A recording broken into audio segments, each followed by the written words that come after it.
4 nama Khulafaur Rasyidin, pengertian dan biografi singkat. Nama Khulafaur Rasyidin. Khulafaur Rasyidin adalah kepemimpinan atau kekhalifahan Islam setelah wafatnya Rasulullah Shallallahu Alaihi Wasallam. Mereka merupakan sahabat terdekat Nabi. Tidak hanya sebatas sahabat, mereka juga merupakan mertua dan menantu dari Rasulullah Shallallahu Alaihi Wasallam. Masing-masing khalifah dipilih dengan cara yang berbeda-beda. Di dalam kepemimpinan 4 nama Khulafaur Rasyidin, Islam semakin berjaya meskipun sudah tidak ada lagi Rasulullah Shallallahu Alaihi Wasallam. Islam berkembang tidak hanya di Jazirah Arab, tapi menyebar hingga ke Levan, Kaukasus, Afrika Utara hingga Asia Tengah dan Timur.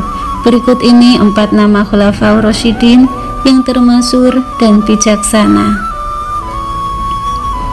1. Abu Bakar As-Siddiq, Khulafaur Rasyidin pertama, khalifah pertama yang ditunjuk setelah wafatnya Rasulullah Shallallahu Alaihi Wasallam adalah Abu Bakar As-Siddiq. Ia merupakan sahabat Nabi yang paling mulia, bahkan ia tergolong manusia yang paling mulia setelah para nabi dan rasul. Abu Bakar juga merupakan golongan as-sabiqunal awalun atau 7 orang pertama yang masuk Islam. Beliau juga merupakan bapak mertua dari istri kesayangan Rasulullah, Aisyah. As-Siddiq adalah gelar yang diberikan oleh Rasulullah kepadanya karena ia selalu berkata benar dan membenarkan apa yang diajarkan Rasulullah Shallallahu Alaihi Wasallam. Masa jabatannya sebagai khalifah cukup singkat, yaitu dari tahun 632 hingga 661 Masehi. Semasa ia menjabat, Abu Bakar fokus untuk memadamkan pemberontakan suku-suku Arab yang menolak tunduk pada kekhalifahannya. Kedua, Umar bin Khattab, khalifah kedua.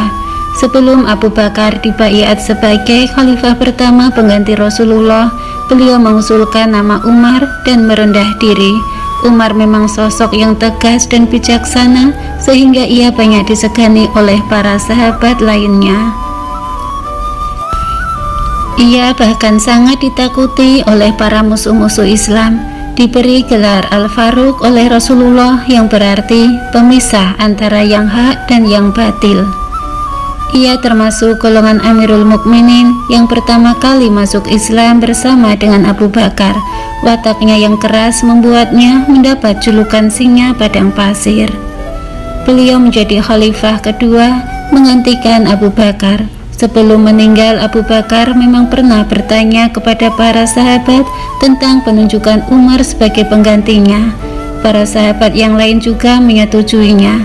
Akhirnya Umar menjabat sebagai khalifah setelah meninggalnya Abu Bakar selama 12 tahun. Ketiga, Utsman bin Affan, Khulafaur Rasyidin ketiga. Utsman menjadi khalifah ketiga menggantikan Umar yang wafat setelah sakit akibat ditikam oleh Abu Lu'lu'ah al-Majusi. Sepeninggalnya Umar, ada 2 nama yang diajukan sebagai khalifah, yaitu Utsman dan Ali bin Abi Thalib. Masing-masing kandidat mempunyai pendukung yang mengusungnya. Pada akhirnya kesepakatan terbesar jatuh kepada Utsman. Beliau menjabat sebagai khalifah di usianya yang ke-70 tahun. Masa jabatan Utsman sekitar 12 tahun lamanya. Saat menjadi khalifah, yang paling disoroti dari kebijakan Umar ialah pengangkatan anggota keluarga menduduki jabatan penting. Meskipun begitu, ia berhasil membangun kota pusat pemerintahan menjadi lebih baik. Pada masalah suksesi kepemimpinan, Utsman bin Affan tidak meninggalkan pesan. Dia meninggal terbunuh dalam peristiwa berdarah ketika sedang membaca Al-Quran. Hal itulah yang memperburuk situasi politik setelah meninggalnya Utsman bin Affan di usia 83 tahun. Keempat, Ali bin Abi Thalib, khalifah keempat. Ali bin Abi Thalib menjabat sebagai khalifah keempat menggantikan Utsman dalam situasi yang sedang panas. Situasi tersebut bahkan mengambil Utsman sebagai korban Sebenarnya, Ali saat itu tidak mau menerima jabatan sebagai khalifah karena situasi yang tidak stabil. Apalagi ada penolakan dari pendukung Muawiyah bin Abi Sufyan. Desakan yang kuat dari umat membuat Ali akhirnya menerima jabatan sebagai khalifah. Beliau mulai menjabat di tahun 656 Masehi. Di masa pemerintahannya, Ali harus menghadapi kelompok-kelompok yang meminta pengusutan atas peristiwa berdarah yang membuat Utsman terbunuh. Ali mengalami masa-masa yang sulit karena saat ia menjabat sebagai khalifah, umat Islam mulai terpecah. Dia menghadapi situasi yang berbeda dengan zaman Abu Bakar dan Umar, di mana umat Islam pada masa Abu Bakar dan Umar masih bersatu. Mereka memiliki banyak tugas yang harus dituntaskan seperti perluasan wilayah Islam. Selain itu, kehidupan sosialnya masih sangat sederhana dan belum banyak terpengaruh oleh kekayaan dan kedudukan.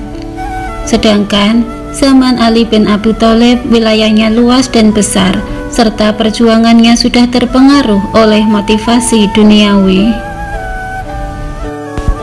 Ali menghadapi kelompok penentang sangat kuat ketika memberlakukan kebijakannya pada pemecatan pejabat-pejabat. Hal ini yang dianggap penyebab munculnya pemberontakan. Beliau menghadapi juga perlawanan dari Zubair bin Awam dan Aisyah karena dianggap tidak menghukum pelaku pembunuh Utsman bin Affan. Pertentangan keduanya mengakibatkan perang Jamal atau perang unta karena Aisyah menunggang unta dalam peperangan.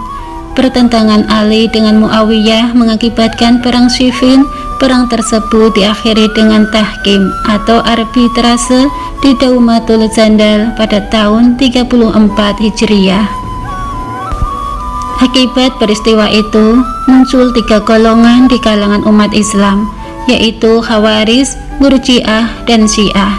Ketiganya golongan yang sangat kuat dan mewarnai perkembangan pemikiran dalam Islam. Wallahu a'lam bishawab. Wassalamualaikum warahmatullahi ta'ala wabarakatuh.